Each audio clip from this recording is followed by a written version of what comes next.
volvemos con Consumo Cuidado. Tenemos muchos invitados y digamos, por eso ponemos música muy cortita. A ver, Mario Rionda. Mario Rionda es académico, politólogo e investigador.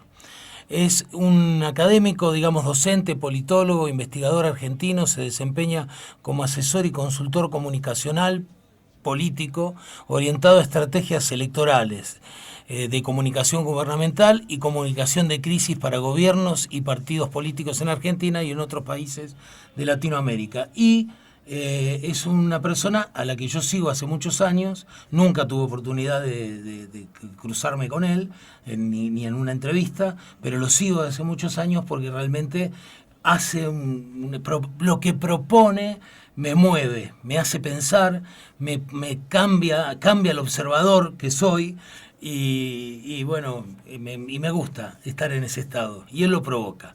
¿Qué tal, Mario? ¿Cómo estás? Buen día. ¿Qué tal? Muy buen día. Bueno, lindo escuchar eso, ¿no? Porque generalmente cuando uno escribe, cuando uno trabaja, cuando va a hacer el programa, trata de incidir en el mejor sentido de la expresión a otros, a otras, ¿no? Así que no deja de ser muy lindo y satisfactorio. Sos un monstruo, Mario. Vamos a ser honestos. Sos un monstruo. Bueno, te No, queremos... además yo le digo, cuando doy clases le digo a mis alumnos que es muy petulante decir que van a aprender, pero me conformo siempre con una sola cosa, ¿no? Que de alguna manera es muy parecido a lo que vos dijiste, con desaprender, con que uno rompa un poquito la zona de confort o el núcleo de pensamientos que tenía, creo que ya es un gran paso. Sí, totalmente. Mario, ¿es posible una democracia con tanta desigualdad? ¿Es posible una democracia... se habla de una democracia de baja intensidad, de alta intensidad, yo no entiendo. No sé nada de esto, te aclaro que de política no sé nada, me gusta, pero no entiendo demasiado. Y la pregunta ¿es posible una democracia sana, la democracia que soñamos, con tanta desigualdad? Bueno, no solamente es posible, sino que se da en Argentina y se da en gran parte del mundo, ¿no? Creo que hay un fenómeno muy interesante que independientemente de los niveles de pobreza está atravesando yo diría los procesos democráticos en general, que es lo que se denomina el escepticismo.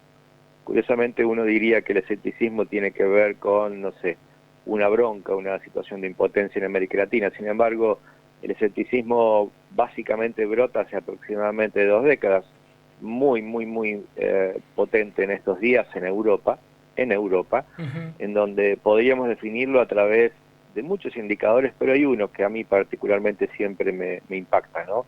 Y que es esta percepción de padres y madres respecto de que sus hijos y hijas van a estar peor que ellos en el futuro. Esto es lo que se denomina el escepticismo europeo. En América Latina tiene yo diría otra forma, otros modos, pero bastante parecido. Básicamente aquí se parte de una situación más baja y el escepticismo adquiere formas que de alguna manera van rompiendo, particularmente lo que en alguna época en Argentina fue muy potente, fue, yo diría, algo así como un patrón cultural transversal que nos afectaba a todos, que era esta idea de una Argentina con una potencialidad para que las aspiraciones se hagan realidad, ¿no? Hay una frase que es machista, pero no deja de ser interesante porque reflejaba una época, que era mi hijo el doctor. Claro. Esta Argentina donde de alguna manera había siempre una pretensión clase mediera, en donde esa pretensión clase mediera tenía una perspectiva ascendente, ¿no? Eso de alguna manera se va rompiendo totalmente. No puedo decir que se fue rompiendo porque no es así, pero sí se va rompiendo y hay una erosión. De alguna manera, ¿a dónde nos hace caer esa idea de esa democracia que vos dijiste de baja intensidad? A varios puntos. El primero, que de alguna manera para mucha gente y cada vez más en América Latina, ya la democracia en sí mismo no es un valor tan importante como antes. O bien, lo segundo, y esto es mucho más realista quizás, es que mucha gente se acerca, mira, adhiere a procesos democráticos que en realidad son poco democráticos. ¿Qué significa esta segunda postura? Donde voy a poner el foco, es lo que se llama en la ciencia y política las democracias iliberales. Una democracia que funciona bien es una democracia liberal, una democracia que funciona mal, con patrones autoritarios internamente, es una democracia iliberal, ¿sí? Cuando uno analiza lo que sucede en El Salvador con un personaje tan particular como Bukele, difícilmente puede decir que es una democracia plena. Cuando uno funciona las locuras de Bolsonaro, o analiza las locuras de Bolsonaro, digo, es bastante difícil que funcione la democracia a pleno, ¿no? Y entonces, fíjate que nos sorprende, y de hecho lo vemos cabalgando en cuero y muy repetidamente en muchos memes a Putin, ¿sí? Y la pregunta es, pero Putin no es plenamente un democrático puro. Bueno, pero en la democracia liberal es un exponente importante, ¿no? Entonces, creo que por ahí van los tránsitos, que obviamente no son buenos, que obviamente no son tránsitos que uno hubiera imaginado como qué lindo que vayamos hacia ahí, y que nos aleja de una concepción de democracia ideal, como vos dijiste. Cuando entras a un despacho, al despacho de un político, ¿no? Un funcionario, y ves colgados los cuadros de los dirigentes actuales en ese despacho, ¿no? Como si fuera, no sé, que entras a la iglesia y ves a Jesús colgado. Eh, los líderes, ¿está bien apoyarse mucho en los líderes de los movimientos? ¿Tenemos una tendencia a buscar ese liderazgo? Bueno, ahí hay dos cosas, ¿no? En tu pregunta por lo menos puede haber muchas más, pero destaco dos cosas importantes. Una, a la cual le di mucha importancia y le doy mucha importancia, que son los excesos protocolares, que se asemejan mucho más a una práctica monárquica de otra época que a una práctica democrática actual.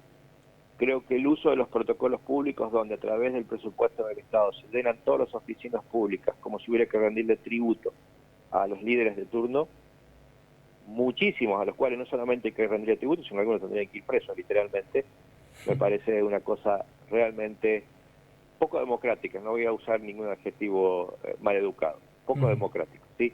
Lo he señalado hace tiempo en una conferencia TED, ¿sí? Porque realmente es algo que me sigue indignando, a pesar de que hay algunos países que han sacado ya esa práctica, ¿no? En donde de alguna manera significa algo así como un culto al líder o al liderazgo. La verdad es que tiene todo, absolutamente todo de malo. En su momento un presidente europeo, cuando asumía, presidente de Ucrania, le dijo a todos sus funcionarios, no pongan mi foto atrás, más vale pongan la de sus hijos, y cada vez que tengan que tomar una decisión difícil miren para atrás. Eso es impactante, claro. ¿Sí? Y no suena a guión de cine, es impactante. Me parece que ni siquiera hay sentido común, hay responsabilidad, porque el sentido común podría no ser un punto de acuerdo. Hay tantos sentidos comunes como personas en el mundo o como ideologías o escala de valores, y por lo tanto el sentido común no es un punto de encuentro, es un punto de comodidad con uno mismo. Creo que la responsabilidad cívica es un punto de encuentro, y esa expresión en su momento el presidente de Ucrania, que no venía de la actividad política, dijo, me parece realmente fascinante.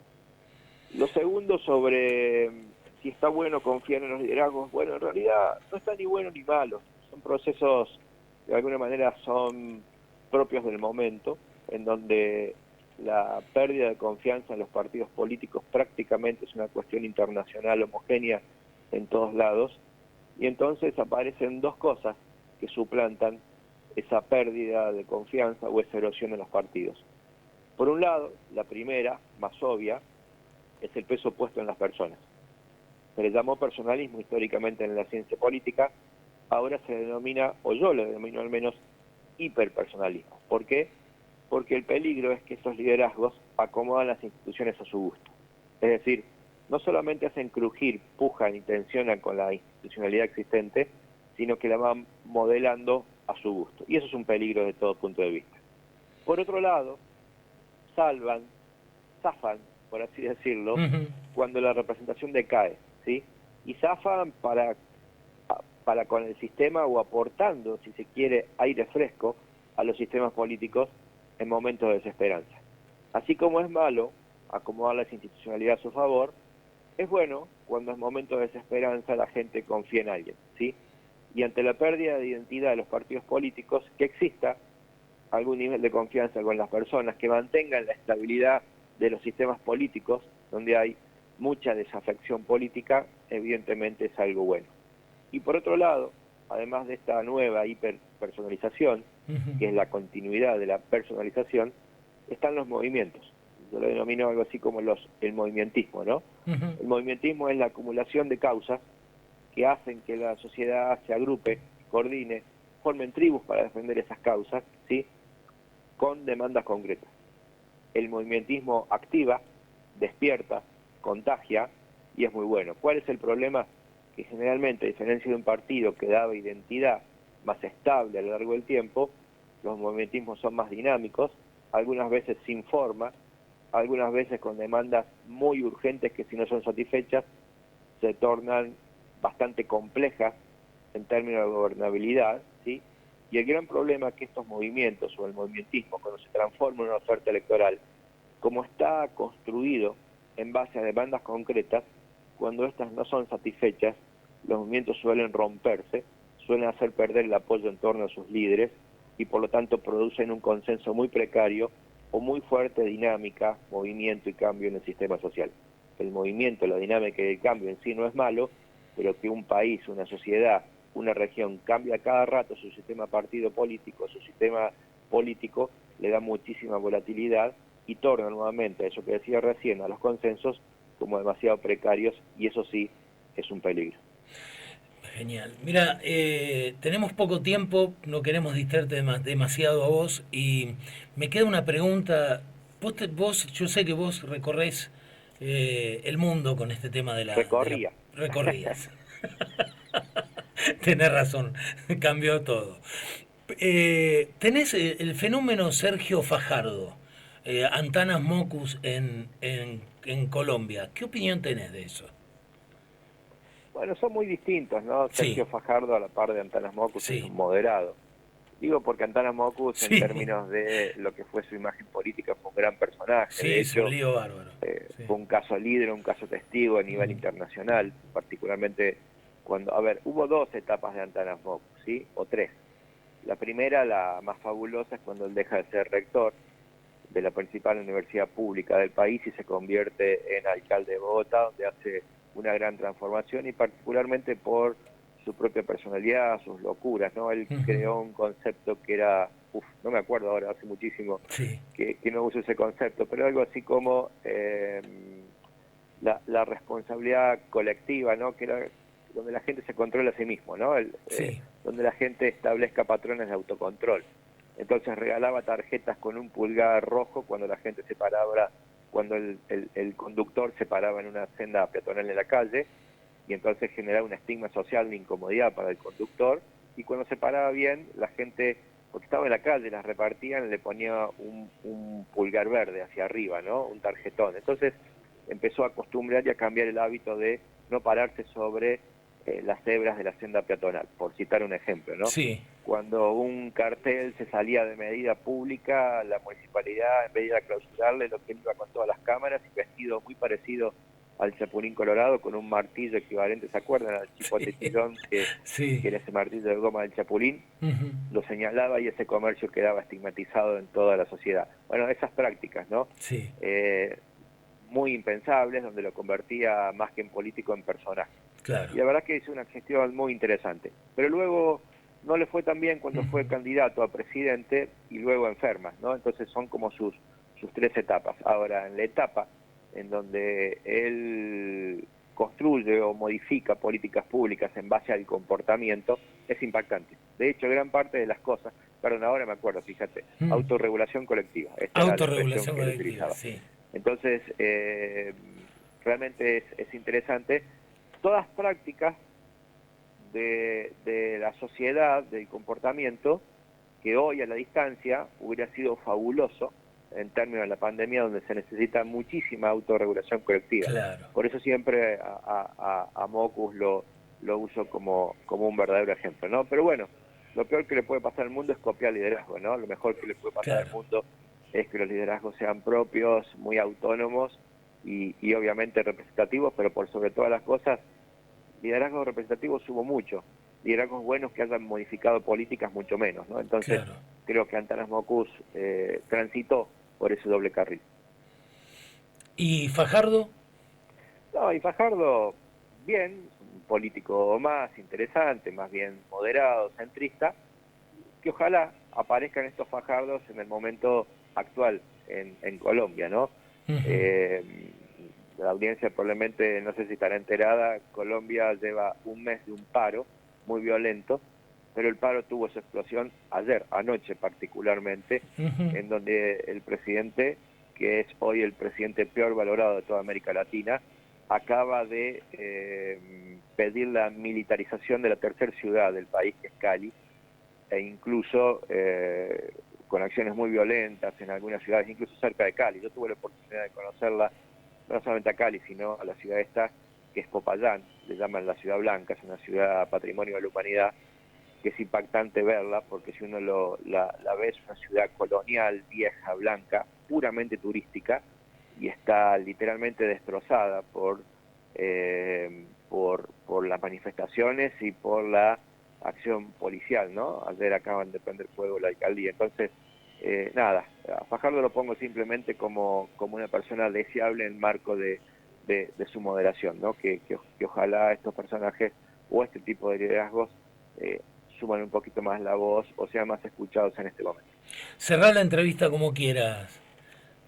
No, nada, agradecer y con muchísimas ganas de ir a tu tierra. En algún momento iba bastante seguido por Sí. cuestiones profesionales, incluso también por cuestiones turísticas, así que con mucho anhelo, con mucho deseo, y en tu tierra me pasaron cosas muy lindas, ¿no? Como tenía algún nivel de exposición pública, alguna gente decidió estudiar, particularmente ciencia política, en función de verme, y la verdad que terminé retribuyendo algunos amigos y amigas apoyándoles con porciones de becas o lo que fuere, aún sin conocerlos, ¿no? Por esa retribución muy linda, muy linda realmente, muy hablando de satisfacción máxima que me llena de orgullo, y por eso recuerdo, porque hay gente muy agradecida, ¿no? Y si hay algo que es lindo en la vida, es estar, moverse con gente agradecida. Sos un tipazo. Bueno, una alegría poder tener, por lo menos la primera vez que podemos conversar al aire, una alegría y un honor tenerte en el programa, Mario. Muchas gracias. No, por favor, por favor. Bueno, Muy fue... agradecido yo. Fuerte Bueno, abrazo y hasta saludos. luego. Fue Mario Rionda, no le queríamos robar mucho tiempo porque está apretado, ¿no? Mario Rionda, académico, politólogo, investigador. Yo lo sigo hace mucho tiempo porque lo encontré en la cuenta de Twitter de Clos, ¿no? De Mauri Clos. Hace mucho, cuando Clos era gobernador. Y seguí a algunas personas para ver de qué se trataba y descubrí a Mario Rionda, y la verdad que en lo que hace a la política, los planteos que hace son muy interesantes. Así que se los quería traer a ustedes habrán visto de que realmente es un monstruo en esto. Vamos a una pausa y volvemos.